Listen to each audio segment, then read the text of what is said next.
Hello everyone, आपका स्वागत है हमारे यूट्यूब चैनल पे।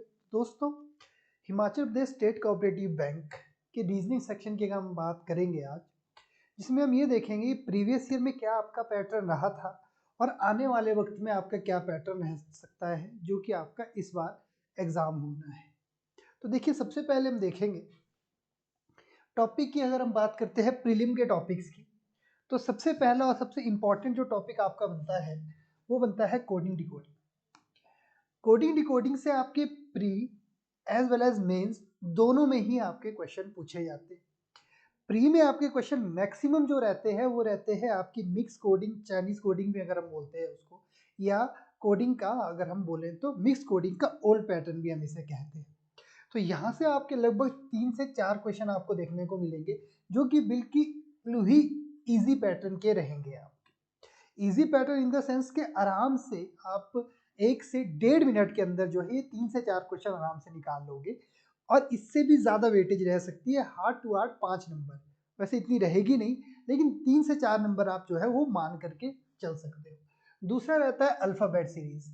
आईबीपीएस कोई भी क्लरिकल का अगर एग्जाम कंडक्ट करवाता है, वो चाहे सेंटर से करवाता है चाहे वो स्टेट से करवाता है, ये one of the favourite topic रहता है एग्जामिनर का, जो कि क्या होगा आपका अल्फ़ाबेट सीरीज होगा। यहाँ से आपके 3 से 4 क्वेश्चन आपको दिए जाएंगे। ये सेट ऑफ नंबर रहेगा जो कि आपका क्या रहता है, इजी पैटर्न में यहाँ पे रहेगा। नेक्स्ट बात करें हम पेयर फॉर्मेशन की, तो पेयर फॉर्मेशन में आपको फिक्स्ड 2 क्वेश्चन आते हैं जो कि बेसिकली इंग्लिश अल्फ़ाबेटिकल ऑर्डर पे रहते हैं। आपको जनरली कोई वो वर्ड दे देगा, तो उसी वर्ड में से आपको ये फाइंड करना है कि भाई कितने ऐसे पेयर बन रहे हैं जो कि इंग्लिश अल्फ़ाबेटिकल ऑर्डर में भी वही रहते हैं जो कि एक्चुअली है। अब तीसरी बात करें ब्लड रिलेशन, ठीक है। तो देखिए, ब्लड रिलेशन का जो आपका रहेगा ये भी आपका 2 से 3 नंबर का प्रीलिम में पूछा जाएगा। ये इंडिकेटिंग फॉर्म हो सकती है या फिर आपका पजल टाइप हो सकती है। पजल टाइप मतलब कि 2 से 3 लाइंस का क्वेश्चन आपको रहेगा, उसके ऊपर आपको 2 से 3 ही क्वेश्चन मिलेंगे जो कि आपका डुएबल है, जो आप ट्री के साथ में जल्दी से जल्दी सॉल्व कर सकते हो। ये बिल्कुल ईजी पैटर्न का यहाँ पर रहेगा। बात करें हम इनइक्वालिटीज की, यहाँ से भी आपके 2 से 3 नंबर के क्वेश्चन देखने को मिल सकते हैं।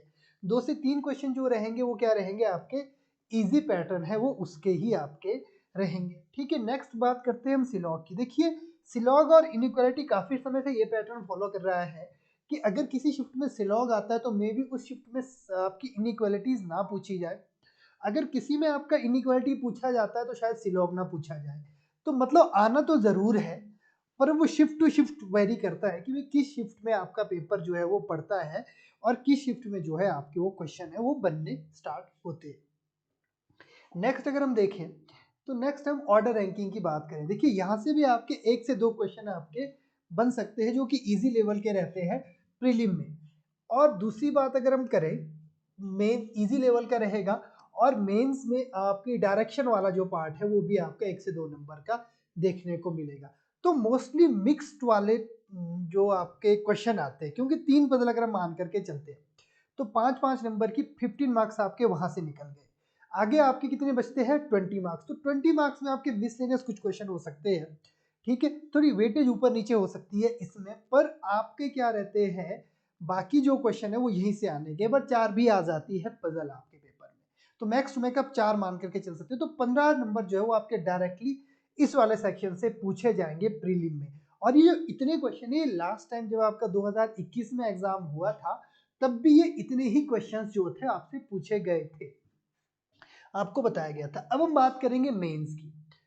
मेंस की नहीं, उससे पहले हम आपकी सिटिंग अरेंजमेंट और पजल की बात करें। देखिए, सिटिंग अरेंजमेंट और पजल आपका जो रहता है बेसिकली वो आपका इतना ही इसमें रहेगा कि प्रीलिम में आपका मतलब ज़्यादा आपको टिपिकल वेरिएबल वाले पजल्स और सीटिंग अरेंजमेंट इसमें नहीं देखने को मिलेंगे बिल्कुल भी। तो इसमें आपका जो रहेगा, अगर लीनियर सीटिंग अरेंजमेंट आपको आती है तो वो ये हो सकता है कि वो 3 टाइप से पूछ सकता है आपको। कुछ नंबर ऑफ पर्सन है उनका फेस एक ही डायरेक्शन में हो, फर्स्ट टाइप ये हो सकता है। सेकंड टाइप ये हो सकता है कि कुछ नंबर ऑफ पर्सन है, कुछ का फेस साउथ डायरेक्शन में हो, कुछ का नॉर्थ में हो। और तीसरा ये हो सकता है कि अनसर्टेन हो, मतलब कि आपको बताया ना जाए कि भाई कितने हैं, बट वो इजी होगा, आप कर लोगे आराम से। आपका 1 से 5 क्वेश्चन बात कर रहे हैं। बात हो रही है शेप वेज की। शेप में रेक्टेंगुलर हो सकता है, ट्राइंगल हो सकता है, आपका सर्कल हो सकता है, ठीक है, डबल सर्कल आपका हो सकता है, तो उसमें भी आपके देख सकते हैं कि आप 1 से 5 जो है वो क्वेश्चन आपको देखने को मिल सकते हैं। कुछ पर्सन फेसिंग इनसाइड और आउटसाइड की अगर हम बात करें, ये हो सकता है कि शेप वाइज ही क्वेश्चन हो, लेकिन फिक्स जो डायरेक्शन है वो एक तरफ ना हो करके क्या है, वो कुछ लोग बाहर की तरफ फेस करके देख रहे हो, कुछ अंदर की तरफ, या फिर कुछ अंदर की तरफ कुछ बाहर की तरफ। नेक्स्ट बात करेंगे कॉम्बिनेशन। कॉम्बिनेशन मतलब ये हो सकता है कि सर्कल के साथ साथ में आपको कोई एक स्क्वायर भी दे दे, बट रेयर होता है प्रीलिम के पेपर में इतना पूछना। तो ये सिटिंग अरेंजमेंट आपके लिए ये वाला जो पार्ट है वो इंपॉर्टेंट यहाँ पे बनेगा। अगर हम बात करें पजल्स की, देखिए पजल और सिटिंग अरेंजमेंट कोई खास फर्क नहीं है। सिटिंग अरेंजमेंट में जहां आपको एक वेरिएबल में डील करना होता है, पजल में वो 2 या 3 हो जाते हैं। तो वही चीज होती है, मतलब कि कोई बड़ा डिफरेंस नहीं है, बट हम इसको कैटेगराइज जो करते हैं वो थोड़ा सा अलग तरीके से करते हैं। तो फ्लोर बेस्ड पजल आपको आ सकती है 1 से 5 नंबर में, इजी लेवल की वो रहेगी। आपकी शेड्यूल बेस, शेड्यूल का मतलब यहाँ पे हो गया डे बेस हो सकती है, Monday Tuesday Wednesday Thursday Friday, इस तरीके से। वीक हो आपके मंथ हो सकता है जनवरी फरवरी मार्च अप्रैल, इस तरीके से। डबल लाइन हो सकता है आपका मल्टीपल वेरिएबल, 1 से 5 नंबर में हो सकता है आपके, मतलब कि 2 से 3 वेरिएबल आपको दिए जाएंगे और उसमें आपको अरेंजमेंट बनानी होगी।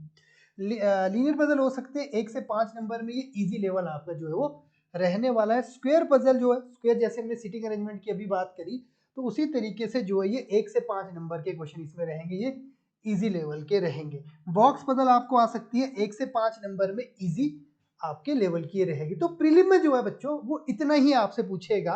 तो आपने कोशिश ये करनी है कि आप यहाँ पे चीजें तो आप कर लोगे, कोई डाउट वाली बात नहीं है, ठीक है, इजी है सारी चीजें। लेकिन वो चैलेंज क्या करा है, टाइम को। अगर टाइम आपके पास, आपने टाइम के ऊपर प्रैक्टिस करनी है, क्योंकि 20 मिनट का आपको टाइम मिलना है, आपको 35 क्वेश्चन अटेम्प्ट करने हैं। 35 अगर नहीं हम कर रहे सोचे तो कम से कम 28-29 तो आपको करने ही पड़ेंगे, तभी जाकर के आप कट ऑफ के नियर बाय पहुंच पाओगे। तो इन चैप्टर्स के ऊपर आपने कमांड बनानी है, आज से ही पढ़ना स्टार्ट कर दीजिए। तो नेक्स्ट अगर हम बात करें मेंस की, तो देखिए मेंस का जो सिलेबस है वो ऑलमोस्ट सेम ही रहता है, बट जो कुछ एक चैप्टर्स को छोड़ के कुछ एक जो लेवल है क्वेश्चंस का वो बढ़ जाता है, अदरवाइज जो चीजें वो सेम ही रहती है, ठीक है। सबसे पहला रहता है आपका कोडिंग डिकोडिंग वाला, यहाँ आपका 3 से 4 नंबर में पूछा जाएगा। अब ये आपका मिक्स हो सकता है, आपको सिंबल भी दे दे साथ में, आपको वो अल्फाबेट्स भी दे दे, आपको वो नंबर्स भी दे दे साथ में, तो ये मॉडरेट लेवल का आपका रह सकता है। अल्फाबेट सीरीज आपकी आ सकती है, यहाँ पे भी एक अच्छा लेवल बनता है अल्फाबेट सीरीज में भी, तो ये भी आपके 3 से 4 नंबर में देख सकते हैं, मॉडरेट रहेगा। अब मेंस का पेपर है, मैं ये नहीं कहूँगा कि बिल्कुल ही टफ रहेगा, क्योंकि स्टेट का पेपर है, तो इजी तो ये रहेगा, इजी से थोड़ा सा हटके मॉडरेट तो ये रहेगा, बट बिल्कुल टफ हम इसको नहीं बोल सकते हैं, क्योंकि लास्ट टाइम जो हुआ था वो इसके अकॉर्डिंग हुआ था। डायरेक्शन डिस्टेंस कोडेड जो नया पैटर्न है वो आपसे पूछा जा सकता है मेंस के अंदर में, पर ये चीज ध्यान रखिए कि वो ऐसा नहीं है कि वो कोडेड ही मेंस में पूछे, वो क्या पता आपको नॉर्मल क्वेश्चन को ही कोडेड ना होकर के वो उसी को काफी लेंथी लेकर के जाए, तो आपकी ये चीजें हो सकती है। नेक्स्ट अगर हम बात करें ब्लड रिलेशन, ये भी कोडेड टाइप में आपका पूछा जा सकता है, 2 से 3 नंबर में मॉडरेट आपका ये रह सकता है, ठीक है। इनइक्वालिटी कोडेड होता है, 2 से 3 नंबर में आपका ये पूछा जा सकता है, मॉडरेट होता है, ठीक है। सिलॉग कोडेड में हो सकता है, 2 से 3 नंबर में पूछा जा सकता है, और मॉडरेट जो है ये हो सकता है, ठीक है जी। और देखिए ये वाले जो चैप्टर्स है सारे, डाटा सफिशिएंसी, इनपुट आउटपुट और वर्बल और लॉजिकल रीजनिंग, ये मेंस में एडिशनली इंक्लूड हो जाते हैं।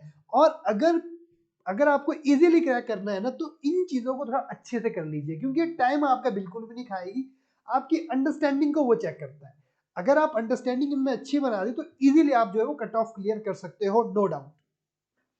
तो आप ये देखिए कि आप बोल सकते हैं कि ये आपका डाटा सफिशिएंसी 2 से 3 क्वेश्चन आपको देखने को मिल सकते हैं मॉडरेट लेवल के। इनपुट आउटपुट जो है आपका 3 से 4 नंबर का हो सकता है मॉडरेट लेवल का। वर्बल और लॉजिकल रीजनिंग आपकी 7 से 8, ज्यादा भी आ सकती है, क्योंकि ये मैंने यहाँ पे लिखा है, बट ये 3 से 4 चैप्टर होते हैं, 5 चैप्टर भी होते हैं। कोर्स ऑफ एक्शन हो गया है आपका, ठीक है, या फिर आपका स्टेटमेंट एंड अजम्पशन हो सकता है, आपका स्टेटमेंट एंड असर्शन हो सकता है। तो इस तरीके से डिफरेंट डिफरेंट जो चैप्टर्स है वो जो है यहाँ पे पूछे जा सकते हैं। ऑर्डर रैंकिंग देखिए, ये आपका कोडेड फॉर्म में हो सकता है, मॉडरेट लेवल का ये आपके मेंस में पूछा जा सकता है। तो ये मिसलेनियस चैप्टर की बात थी। अगर हम बात करें सीटिंग अरेंजमेंट की, तो देखिए आएंगे वही सारे आपके जो प्री में आ रहे, उसमें वेरिएबल आपके बढ़ जाएंगे, बस इतना सा समझ लीजिए। वही आपके फ्लोर हो सकता है कि अभी तक अगर वो फ्लोर प्री में अगर आपसे फ्लोर के साथ वो पर्सन्स की इंफॉर्मेशन देता है, तो यहाँ हो सकता है कि वो फ्लोर के साथ पर्सन के साथ कोई उनके एक हॉबीज की दे दे, लाइक उनका कोई कलर दे दे, लाइक उनकी कोई कार दे दे, लाइक कोई उनके फ्रेंड दे दे, कोई इस तरीके से दे सकता है। तो मतलब वेरिएबल बढ़ जाएंगे, बस बाकी जो चीज़ें हैं वो नॉर्मल ही आपकी रहेगी, शेड्यूलिंग भी वही रह जाएगा, वेरिएबल आपकी बन जाएंगे। ठीक है, डबल लाइन मल्टीपल वेरिएबल हो सकते हैं, ये भी आपका 1 से 5 नंबर का आपको देखने को मिल सकता है। आपकी जो थोड़ा सा छोटे छोटे से भी कुछ एक सीटिंग अरेंजमेंट हमारे पास आती है, 2 से 3 नंबर में क्वेश्चन आपका होगा, वो देखने में आपको ये लगेगा कि 2 से 3 नंबर का क्वेश्चन है, बट वो जब आप सॉल्व करोगे तो थोड़ा सा वहाँ पे आपका जो टाइम है वो खाएगा जरूर वो। तो उस टाइप की पजल सीटिंग अरेंजमेंट भी ध्यान में रख के चलिए, पूछी जा सकती है। स्क्वायर वाली हो सकती है वो चीजें आपकी यहाँ पे हम बोल सकते हैं, बॉक्स वाले हो सकती है, मॉडरेट रहेगा आपसे 1 से 5 नंबर में। तो दोस्तों ये क्या था, आपका कंप्लीटली रीजनिंग का सिलेबस था जो मैंने आप लोगों के साथ मेंशन करा। तो इन चीज़ों को आप एक बार गो थ्रू जरूर कर लीजिए, ठीक है, पढ़ लीजिए कि यही आपकी चीज़ें पूछी जाएगी रीजनिंग में, इससे ज़्यादा और इससे बाहर वो कुछ नहीं पूछेगा। वेरिएशन है वो हो सकती है, वो डिपेंड करता है according to exam, according to pattern. तो उम्मीद करता हूँ कि आपको जो इन्फॉर्मेशन है ये अच्छी लगी होगी। अगर अच्छी लगी है तो लाइक शेयर और सब्सक्राइब जरूर करें। Thank you very much.